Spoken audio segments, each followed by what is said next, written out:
Sahabat GPIB yang Tuhan Yesus kasihi, selamat malam. Jumpa lagi kita dengan acara Night Call GPIB dengan saya, Pendeta Jimmy Hakairot, Ketua Majelis Jemaat GPIB Samaria, Tangerang, Banten. Pada malam ini, sebelum kita memasuki istirahat malam, kita akan diteguhkan, dikuatkan oleh kebenaran firman Tuhan. Karena itu, mari kita satu dalam doa. Kita berdoa.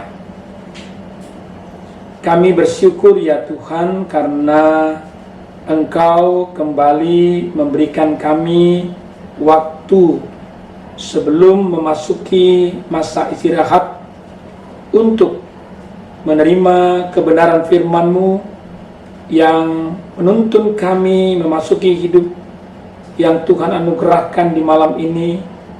Dan biarlah kami percaya bahwa segala apa yang terjadi di malam yang kami tidak mengerti dan tahu, sesungguhnya kami akan dikuatkan dan senantiasa diselamatkan di dalam firman-Mu. Berfirmanlah bagi kami ya Tuhan, karena kami dengan segala keberadaan kami rindu untuk mau mendengar dan melakukan akan firman dalam Yesus Kristus, firman hidup kami berdoa dan bermohon. Amin. Nah, saudara-saudara, sahabat GPIB yang Tuhan Yesus kasihi, pembacaan Alkitab kita pada malam hari ini terambil dari kitab Perjanjian Baru, Titus pasal yang kedua, ayat 9 sampai ayat yang ke-10. Yang demikian bunyinya. Hamba-hamba hendaklah taat kepada tuannya dalam segala hal dan berkenan kepada mereka. Jangan membantah, jangan curang, tetapi hendaklah selalu tulus dan setia, supaya dengan demikian mereka dalam segala hal memuliakan ajaran Allah Juru Selamat kita. Demikianlah pembacaan Alkitab kita pada malam hari ini. Biarlah berbahagia setiap orang yang mau mendengar dan melakukan akan firman Tuhan. Saudara-saudara, sahabat GPIB yang Tuhan Yesus kasihi, bahwa memang tidak dapat dipungkiri pada masa di mana Rasul Paulus melaksanakan karya pelayanannya, keberadaan status umat yang di dalamnya ada perbudakan adalah suatu yang memang berlangsung. Nah, saudara-saudara, ada banyak memang mengapa terjadinya atau maunya orang menjadi seorang budak. Yang pertama, bahwa jelas karena status sosial. Tapi yang kedua, ada juga orang yang memang mau menjadi seorang budak. Nah, ibu bapak dan saudari, yang pasti mau dikatakan bahwa Allah tidak pernah untuk mau mengatakan, mengutuk keberadaan status seorang budak itu. Nah, Bapak Ibu dan Saudari, bahwa dengan kata lain bahwa Alkitab memang tidak mau mengatakan bahwa itu adalah sesuatu yang semata-mata tidak benar, tetapi yang mau dikatakan bahwa Yesus sendiri mempergunakan istilah hamba dan tuan dalam pengajarannya. Nah, saudara kekasih Tuhan Yesus Kristus, sekali lagi ini bukan berarti bahwa Alkitab melegalkan atau menyetujui keberadaan tindakan perbudakan itu, tetapi bahwa itu ada, maka bagaimana sikap, bukan karena status tuan dan hamba atau budak dan tuannya, tetapi memberlakukan kemanusiaan sebagai suatu ciptaan Allah yang mulia, sebagai gambar Allah itu yang benar-benar harus ditempatkan pada posisinya.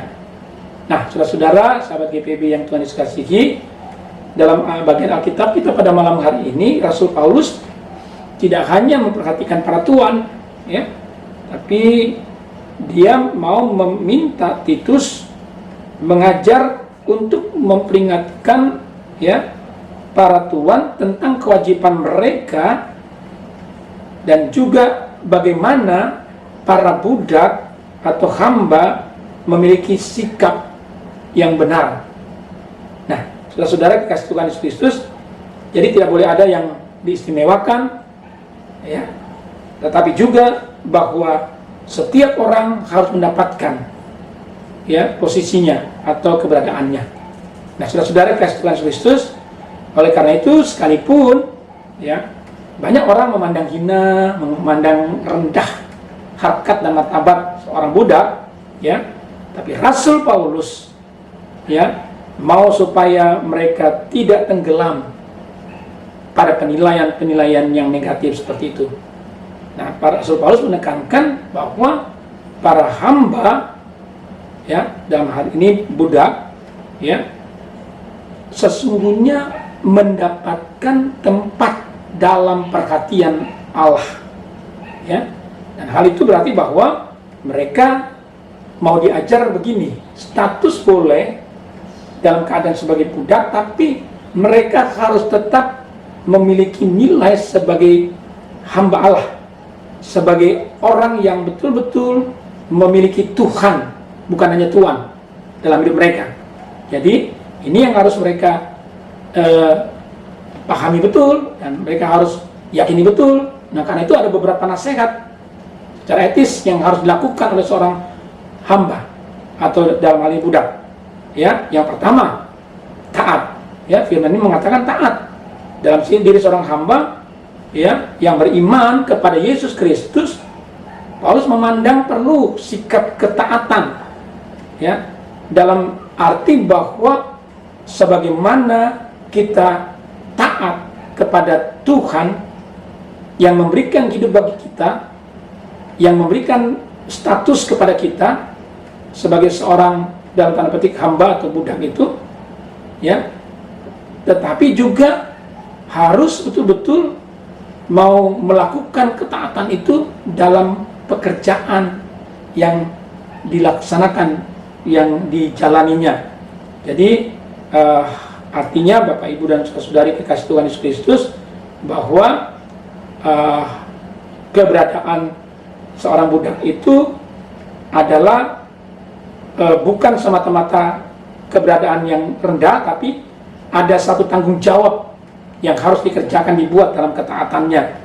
Jadi harus betul-betul melakukan tugasnya dengan baik.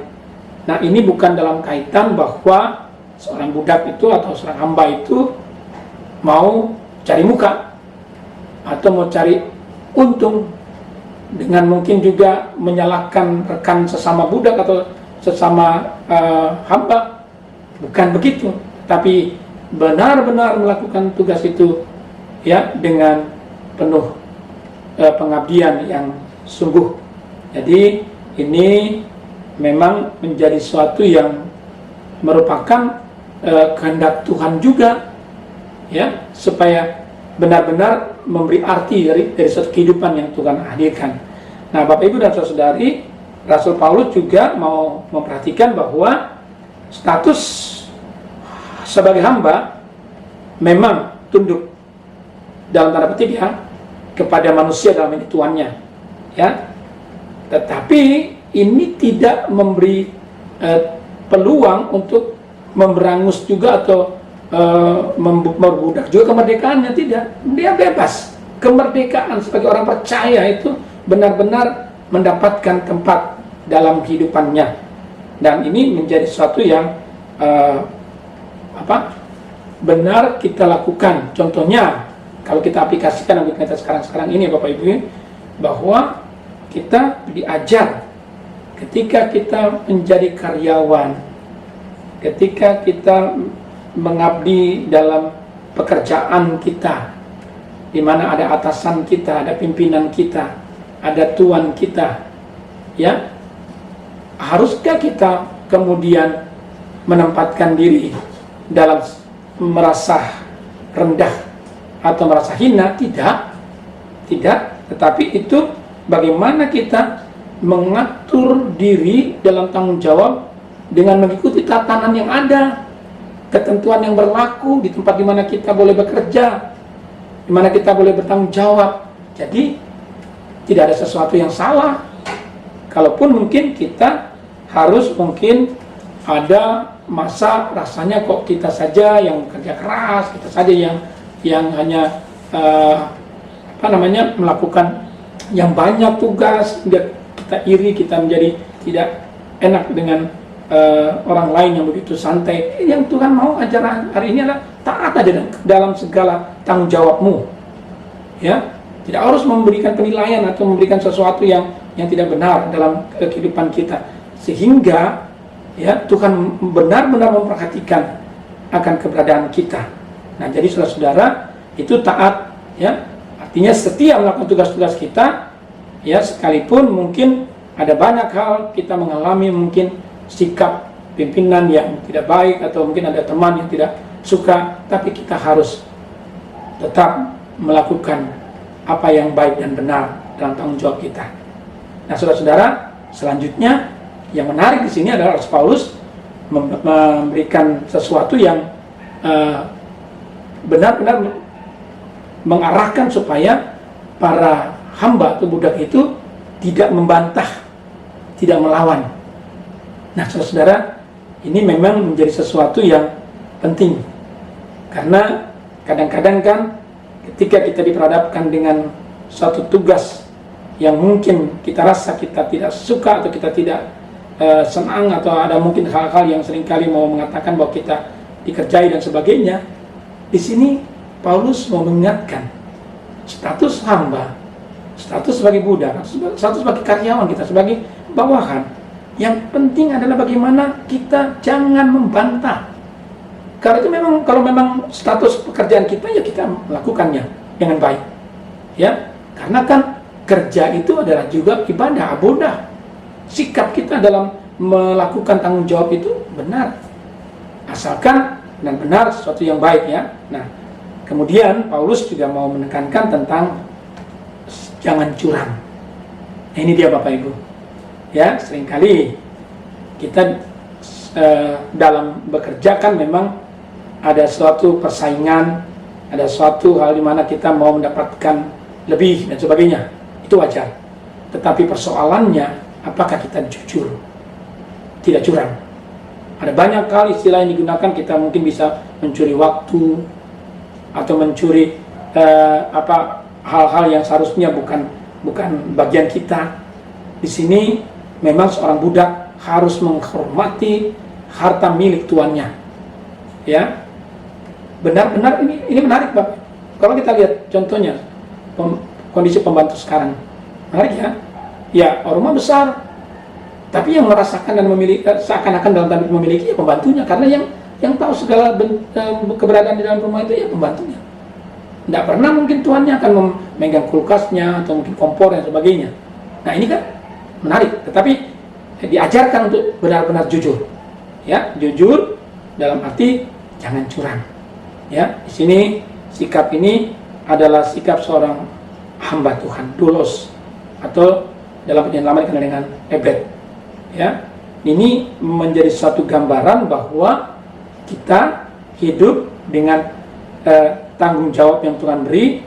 Posisi apapun kondisi kita, harus betul-betul ada satu balance, yaitu yang penting bahwa kita melakukannya dengan benar dan jujur di mata Tuhan. Nah, pada akhirnya Bapak Ibu dan Saudari, bahwa jadi menjadi jelas bagi kita lewat firman Tuhan ini. Tema yang diberikan bagi kita berbunyi berlaku tulus dan setia. Nah, kita diajak, mari, ya, menjadi jelas bahwa manakala kita melakukan tanggung jawab dengan baik dalam kehidupan di mana Tuhan menempatkan kita, apalagi dengan arak-arakan pemilihan diaken penatua ini, kita diajar bagaimana kita melaksanakan tanggung jawab itu memang sebagai seorang hamba yang setia. Di dalamnya kita harus taat, di dalamnya kita betul-betul tidak membantah apa yang Tuhan memang tugaskan bagi kita, lalu kita harus jujur, ya, dalam arti tidak melakukan suatu tindakan yang merusak persekutuan di tengah-tengah pelayanan, dan kita betul-betul tidak semata-mata mau tampil di depan, ya, mau jadi sebagai seorang tuan. Istilah dulu itu katakan majelis gereja. Kita menjadi majelis jemaat sebagai presbiter dalam tanggung jawab di mana kita melaksanakan pelayanan yang Tuhan percayakan. Kiranya Tuhan memberkati kita pada saat ini. Jadilah hamba Tuhan, pelayan Tuhan yang setia. Sekalipun kita mungkin dianggap hina, tapi kita berharga di mata Tuhan. Tuhan berkati kita semua. Amin. Mari Bapak Ibu kita satu dalam doa. Kami bersyukur ya Tuhan untuk firman malam ini. Kami sadar Tuhan bahwa seringkali kami berada dalam posisi sebagai orang yang mungkin bawahan, rendahan, hina, dan tidak mungkin mendapatkan suatu kehormatan. Tetapi justru malam ini kami diingatkan, kalau kebenaran itu kami boleh lakukan dalam sikap jujur, lalu tidak membantah, taat, sebagaimana firman malam ini benar-benar mau mengajar kami Tuhan, untuk kami mau menerima apapun yang kami boleh jalani dengan kebaikan Tuhan, dengan kebenaran Tuhan, dengan kuasa Tuhan. Maka kami percaya kami menikmati berkat yang indah, bukan hanya suatu kecewaan, suatu kemarahan, tetapi yang adalah sukacita, rasa syukur karena Tuhan memberikan hidup yang terbaik di tengah tanggung jawab yang Engkau berikan. Kalaupun Tuhan berikan kami tanggung jawab dalam melayani di tengah-tengah proses pemilihan diaken penatua saat ini, Tuhan, tolong Bapa agar segala sesuatunya kami menikmatinya sebagai hamba Tuhan, sebagai pelayan Tuhan yang setia di dalam Tuhan Yesus. Terima kasih Bapa, berkati akan kehidupan gerejamu, GPIB secara sinodal, jemaat, mupel, regional maupun jemaat. Berkati juga akan kehidupan bangsa kami, negara kami tetap berdoa Tuhan, lindungi negeri ini, bangsa ini Tuhan, agar tetap ada dalam pemeliharaan Tuhan yang begitu ajaib. Terima kasih Tuhan, terima kasih ya Yesus. Inilah doa kami serahkan semua doa dan permohonan ini dalam Yesus Kristus Juru Selamat kami berdoa dan mengucap syukur kepada Bapa di surga. Amin.